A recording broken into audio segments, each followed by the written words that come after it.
morning, my PG babies. How are you all? I'm Malin ma'am from Market and Drama Space. And yes, I know you all are very excited to listen to the new story. And yes, today also I have come up with a new interesting story. And a story's name is The Monkey and the Crocodile. The Monkey and the Crocodile। किसी नदी के किनारे एक बहुत बड़ा जामुन का पेड़ था। उस पर एक मंकी रहता था। उस पेड़ पर बड़े मीठे जामुन लगते थे। मंकी उन्हें भर पेट खाता था और मज़े करता था। वह अकेला ही मज़े करता था। एक दिन एक क्रोकोडाइल कहीं से गुजर रहा था और उस पेड़ के पास पहुंचा जिस पर मंकी रहता था। पेड़ पर से मंकी ने पूछा, कौन हो भाई? क्रोकोडाइल ने मंकी की ओर देखकर कहा, मैं क्रोकोडाइल हूँ, बड़ी दूर से आया हूँ, खाने की तलाश में यूं ही घूम रहा हूँ। मंकी ने कहा, यहाँ खाने की कोई कमी नहीं है। इस पेड़ पर ढेरों जामुन लगते हैं।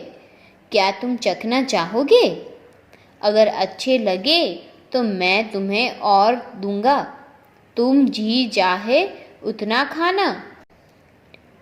यह कहकर मंकी ने कुछ जामुन तोड़कर क्रोकोडाइल के ऊपर फेंका और खाने के लिए कहा। क्रोकोडाइल ने जामुन चखकर कहा, वाह, ये तो बड़े मज़ेदार है। मंकी ने और भी ढेर सारे जामुन गिरा दिए। क्रोकोडाइल उन्हें भी चटकर खा गया और बोला, कल मैं फिर आऊँगा। क्या तुम मुझे यही मीठे जामुन खिलाओगे? मंकी ने कहा, क्यों नहीं, तुम मेरे दोस्त हो, तुम रोज़ आ सकते हो और जी भर के जामुन खा सकते हो। अगले दिन क्रोकोडाइल ने कहा था, उस तरह वो वापस आया। दूसरे दिन भी क्रोकोडाइल ने भर पेट जामुन खाया, मंकी के साथ बातें की और बहुत ही मज़े से उन दोनों ने दिन बिताया। बंदर अकेला था। एक दोस्त पाकर वो बहुत खुश हुआ। अब तो क्रोकोडाइल रोज़ आने लगा। क्रोकोडाइल और मंकी दोनों भरपेट जामुन खाते थे और बड़ी देर तक बातें करते थे। एक दिन यूं ही वे अपने अपने घर की बात करने लगे। बातों बातों में मंकी ने कहा, क्रोकोडाइल, मैं इस दुनिया में अकेला हूँ और तुम्हारे जैसा फ्रेंड पाकर मैं बहुत ही लकी हूँ। क्रोकोडाइल ने कहा कि मैं अकेला नहीं हूँ, मेरे घर में मेरी वाइफ भी रहती है। यह सुनकर मंकी ने क्रोकोडाइल की वाइफ के लिए भी जामुन दिए। क्रोकोडाइल ने कुछ जामुन अपनी वाइफ को भी खिलाए। टेस्टी जामुन खाने के बाद उसने सोचा कि रोज़ाना ऐसे मीठे जामुन खाने वाले का दिल भी बहुत मीठा होगा। उसने क्रोकोडाइल से उस मंकी का दिल लाने की ज़िद की।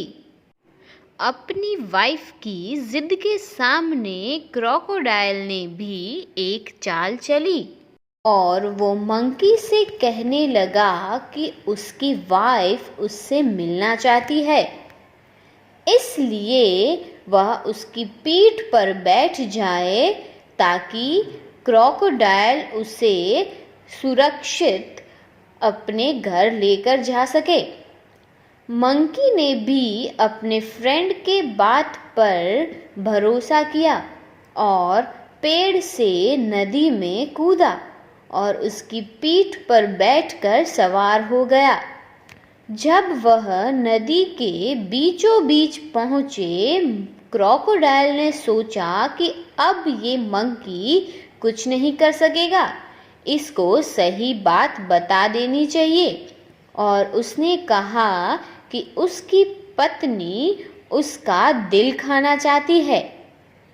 मंकी को बहुत बड़ा शौक लगा, लेकिन उसने अपनी सूझबूझ नहीं खोई और उसने बोला, ओ, तुमने ये बात मुझे पहले क्यों नहीं बताई? क्योंकि मैंने तो अपना दिल जामुन के पेड़ पर संभाल कर रखा है। अब जल्दी से मुझे वापस नदी किनारे ले चलो, ताकि मैं अपना दिल लाकर आपकी वाइफ को गिफ्ट में दे सकूं और उन्हें खुश कर सकूं। मूर्ख क्रोकोडाइल मंकी की ऐसी बात में आ गया और उसे नदी के किनारे ले गया।